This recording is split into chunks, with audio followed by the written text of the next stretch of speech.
Hello दोस्तों, स्वागत है हमारे यूट्यूब चैनल में। और इस समय हम पढ़ रहे हैं एसएससी एमटीएस के प्रीवियस ईयर जीके क्वेश्चंस के बारे में, यानी जो भी एमटीएस के एग्जाम में प्रीवियस ईयर क्वेश्चन पूछे गए हैं, जीके से रिलेटेड क्वेश्चन पूछे गए हैं, उनके बारे में इस समय हम पढ़ रहे हैं। 2 क्लासेस इसकी ऑलरेडी हो चुकी हैं और आज हम पढ़ेंगे तीसरी क्लास के बारे में, यानी 12 to 13 क्वेश्चन आज की क्लास में भी हम डिस्कस करने वाले हैं। और हो सकता है पिछली क्लास में आपको थोड़ा सा साउंड का इशू रहा हो, क्योंकि थोड़ी सी माइक में गड़बड़ी हो गई थी, तो वहाँ पर थोड़ी सी साउंड कम क्लियर है, बट आप उसको मैनेज करें। हमने कोशिश की है कि हम इसमें उसे और भी जो रिजॉल्व कर सकें उस प्रॉब्लम को।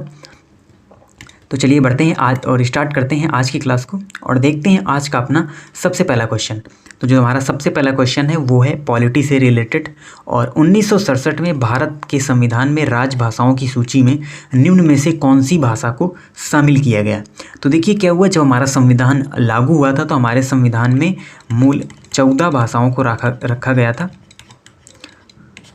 यानी 14 भाषाएं हमारे संविधान में शामिल थी जिस समय संविधान लागू किया गया था। और फिर कई सारे संशोधन के माध्यम से इनकी संख्या को बढ़ाया गया समय समय पर, और वर्तमान में इस समय 22 यानी कि 22 भाषाएं हमारे संविधान में शामिल हैं। और इनका जिक्र कहाँ पर आपको मिलता है, तो भाग 17।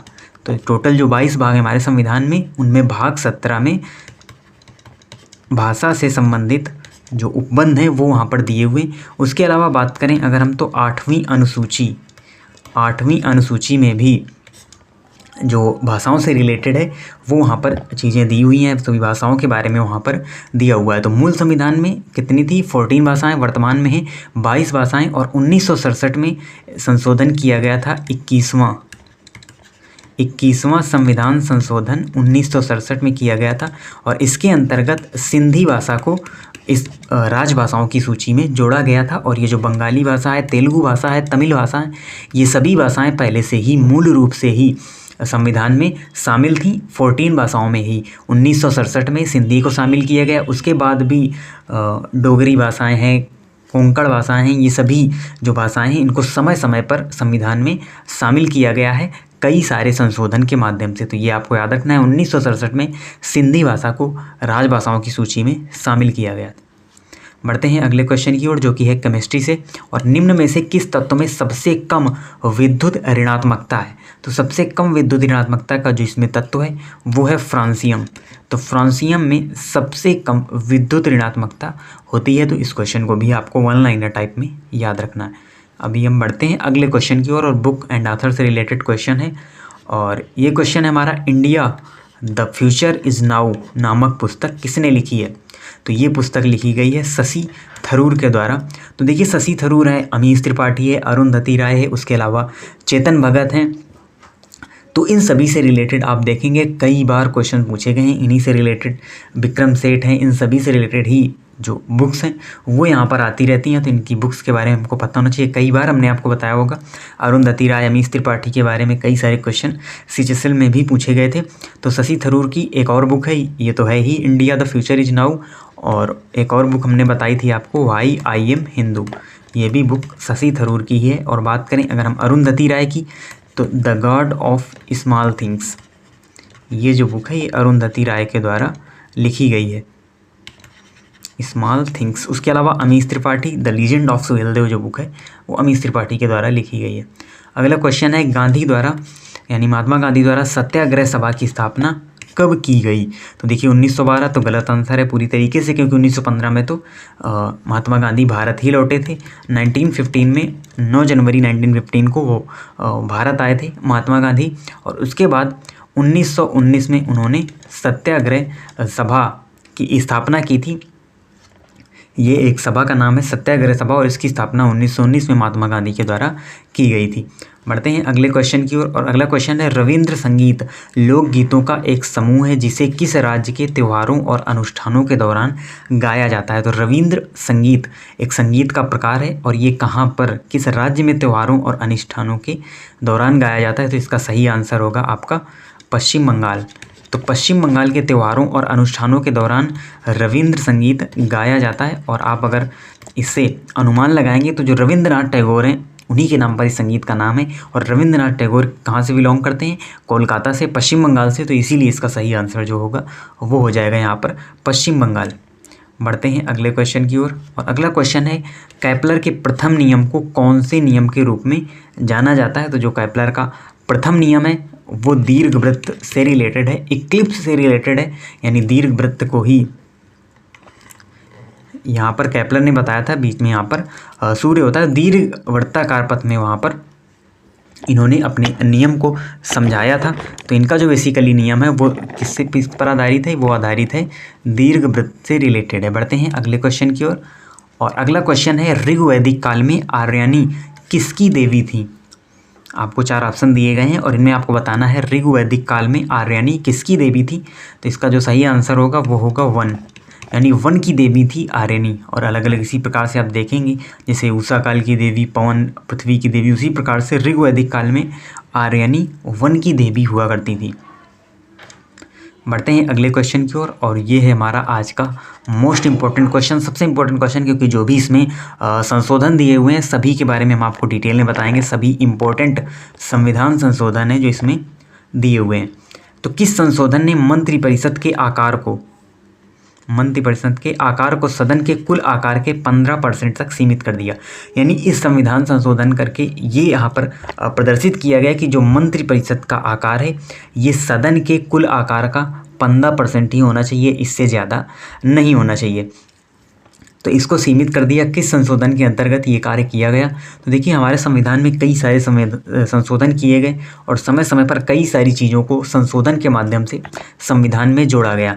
तो ये जो आकार है मंत्रिपरिषद के आकार से संबंधित जो भी कार्य किया गया, ये किया गया है 91वें संविधान संशोधन के अंतर्गत, यानी 91 नंबर के जो संविधान संशोधन हुआ उसी के अंतर्गत 2003 में मंत्रिपरिषद के आकार को सदन के कुल आकार का 15% सीमित कर दिया गया 2003 में।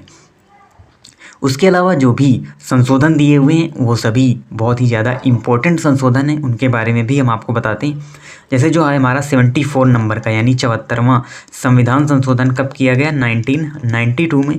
और इसके अंतर्गत अनुसूची 12 को जोड़ा गया। तो हमने आपको बताया था कल की क्लास में कि हमारे संविधान में मूल रूप से 8 ही अनुसूची थी और 4 अनुसूचियों को बाद में संशोधन के माध्यम से जोड़ा गया है। तो जो अनुसूची 12 है उसको जोड़ा गया था 74वें संविधान संशोधन 1992 में।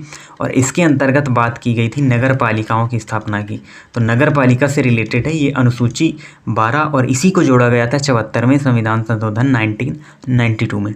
और बात करें अगर हम 86वें संविधान संशोधन, तो ये तो बहुत ही ज़्यादा इम्पोर्टेंट संविधान संशोधन है, क्योंकि इससे रिलेटेड कई सारे क्वेश्चन हम पहले भी पढ़ चुके हैं। आपने देखा होगा उस वाली सीरीज में भी इससे रिलेटेड कई बार हमने आपको बताया है। 86वां संविधान संशोधन 2002 में किया गया था और इसके अंतर्गत आर्टिकल 21A को वहाँ पर शामिल किया गया था मूल अधिकार में, यानी 6 से 14 वर्ष के यानी 6 to 14 वर्ष के जो भी बच्चे हैं उनको शिक्षा देना अनिवार्य माना गया। एक मौलिक अधिकार का दर्जा इसे दिया गया शिक्षा के अधिकार के अंतर्गत। तो ये संशोधन भी पूछा जाता है किस संशोधन के अंतर्गत, ये सन भी पूछा जाता है किस सन में। उसके अलावा ये भी पूछा गया है, हमने क्वेश्चन देखा था कि कितने से कितने वर्ष के बच्चों को शिक्षा देना, मुफ्त शिक्षा देना अनिवार्य किया गया है इस आर्टिकल के अंतर्गत। आर्टिकल 21 में शिक्षा के बारे में बात की गई है और 21A में ही 6 से 14 वर्ष के बच्चों को निःशुल्क शिक्षा देने अनिवार्य की गई है 86वें संविधान संशोधन 2002 के अंतर्गत। उसके अलावा बात करें अगर हम 61वें संविधान संशोधन 1988, तो इसके अंतर्गत मतदान की उम्र 21 वर्ष से 18 वर्ष की गई। मतदान करने की जो उम्र है उसको 21 वर्ष से घटाकर 18 वर्ष किया गया। कब? 61वें संविधान संशोधन 1988 के अंतर्गत।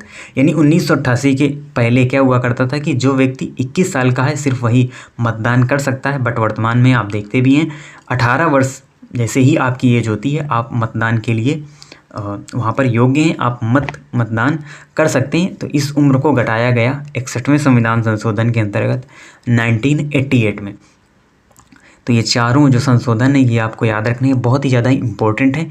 अभी बढ़ते हैं अगले क्वेश्चन की ओर और ये भी हमारा काफ़ी इम्पोर्टेंट क्वेश्चन है और इसके अंतर्गत है मलाला यूसुफजई। आप सभी लोग इनके बारे में जानते होंगे। मलाला यूसुफजई लड़कियों की शिक्षा के लिए ये आगे हैं जब तालिबान के द्वारा इनके ऊपर हमला कर दिया गया और मलाला यूसुफजई से पहले कौन नोबेल पुरस्कार पाने वाले सबसे युवा व्यक्ति थे? तो वैसे अगर हम बात करें नोबेल पाने वाली सबसे जो युवा व्यक्ति हैं वो हैं मलाला यूसुफजई का नाम आता है सबसे पहले, क्योंकि 13 वर्ष की उम्र में ही इन्हें नोबेल प्राइज़ से सम्मानित किया गया। बट उनसे पहले देखिए, कभी भी क्वेश्चन आपसे ये नहीं पूछा जाता कि सबसे कम उम्र के व्यक्ति कौन है, आपसे पूछ लिया जाता है इससे पहले सबसे कम उम्र के व्यक्ति कौन थे। क्वेश्चन थोड़ा सा टफ हो जाता है बट आपको आंसर याद रखना है, विलियम लॉरेंस ब्रैग। तो जो विलियम लॉरेंस ब्रैग हैं ये मलाला यूसुफजई से पहले सबसे युवा नोबेल प्राप्तकर्ता थे और इनकी उम्र है 25 ईयर, यानी 25 ईयर की उम्र है नहीं, 25 वर्ष की उम्र में इनको नोबेल प्राइज़ से सम्मानित किया गया था। तो ये सबसे कम उम्र के व्यक्ति थे नोबेल प्राप्त करने वाले। बट जब मलाला यूसुफजई को बाद में दिया गया तो वो सबसे कम उम्र की यहाँ पर प्राप्तकर्ता बन गई, नोबेल पुरस्कार प्राप्तकर्ता सबसे कम उम्र की मलाला यूसुफजई। उसके अलावा अगर हम बात करें, ये तो हो गए सबसे कम उम्र की, और अगर बात की जाए सबसे ज़्यादा उम्र में नोबेल प्राप्त करने वाले व्यक्ति कौन है तो वो हैं जॉन बी गुडइनफ, और इनको 97 साल की उम्र में नोबेल प्राइज़ से सम्मानित किया गया, जॉन बी गुडइनफ को। उसके अलावा कुछ लोग ऐसे भी हैं जिनको 2-2 बार नोबेल प्राइज़ से सम्मानित किया गया है, और उन्हीं में नाम आता है मैडम क्यूरी का, जिनको 2 बार नोबेल दिया गया। एक बार तो इन्होंने खोज की थी रेडियो एक्टिविटी की, उसके अलावा यानी रेडियम की खोज मैडम क्यूरी के द्वारा ही की गई थी, तो इनको 2 बार नोबेल प्राइज़ से सम्मानित किया गया है। चलिए बढ़ते हैं अब अगले क्वेश्चन की ओर, और अगला क्वेश्चन है उड़ीसा का बाघ नाच।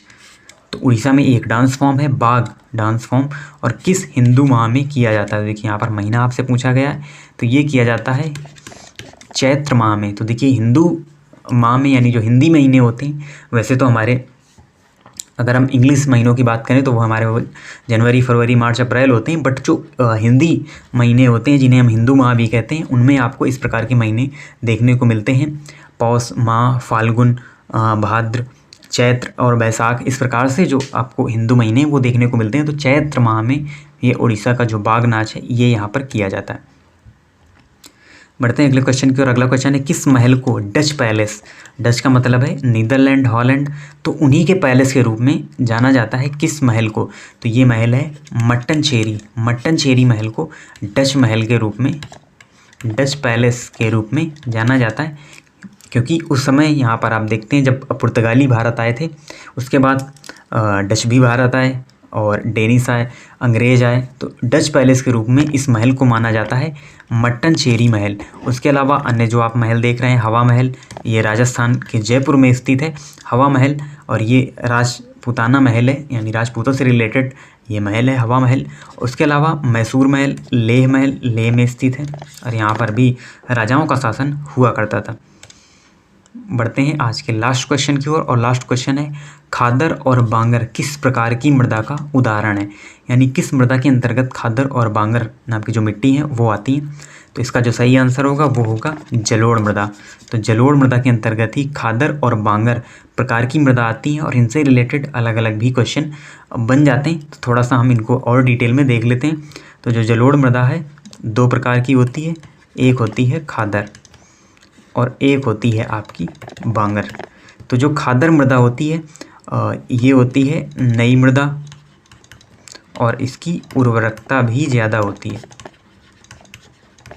और ये बाढ़ वाले क्षेत्र में आपको देखने को मिलेगी, यानी जिस क्षेत्र में बाढ़ आती है वहाँ पर खादर मृदा पाई जाती है। नई मृदा होती है, उर्वरकता ज़्यादा होती है और बाढ़ क्षेत्र में पाई जाती है। उसके अलावा बात करें अगर हम बांगर मृदा की, तो ये होती है पुरानी मृदा। पुरानी मृदा के साथ ही साथ इसमें जो कंकड़ की मात्रा होती है वो बहुत ज़्यादा होती है, इसलिए ये होती है कम उपजाऊ। ये जो मृदा है ये कम उपजाऊ मृदा होती है, पुरानी मृदा होती है। उसके अलावा जो खादर मृदा है ये नई मृदा है, उर्वरकता ज़्यादा है। तो ये हमारे ऑल ओवर 12 क्वेश्चन थे जिनको हमने कंप्लीट किया, और आई होप आज जो वॉइस क्वालिटी होगी कल से बेहतर होगी। कल थोड़ी सी प्रॉब्लम हो गई थी, बट आप इसी तरीके से चैनल से जुड़े रहिए और इस सीरीज़ को आप फॉलो करते रहिए। आपके लिए काफ़ी बेनिफिशियल क्वेश्चंस होने वाले हैं, या इनसे रिलेटेड भी अगर क्वेश्चन बनते हैं वो भी आपके लिए काफ़ी बेनिफिशियल होंगे। तो मिलते हैं आपसे नेक्स्ट वीडियो में, तब तक के लिए धन्यवाद।